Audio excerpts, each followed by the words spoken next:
Hi everyone, welcome back to our channel. Today, in this video, we are going to see how to fix the Roku channel not working on Samsung TV, app update, clear cache and reinstall. Step 1. Clear the app cache.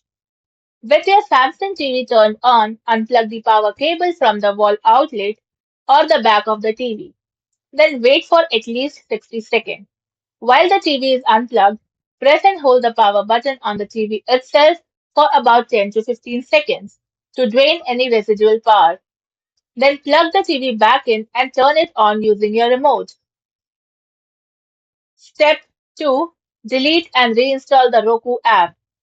Press the home button on your Samsung remote and then navigate to apps. Inside app menu, select the settings or gear icon present in the top right corner. Now scroll down to find the Roku channel, select it and choose delete.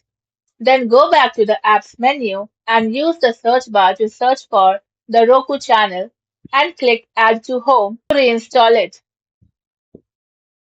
Step 3. Update Samsung TV firmware. Press the home button on your remote and then go to the settings. From the setting, navigate to support and then tap on software update.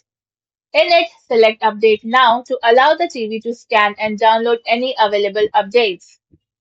Step 4. Reset Smart Hub. First, go to Settings. Inside Settings, find Support and then click on Device Care or Self-Diagnosis depending on the model of your TV. In it, select Reset Smart Hub and enter your PIN. The default is usually 0000 and then let the TV reset. Thank you for watching, and for more such informative videos, do like, share and subscribe to our channel.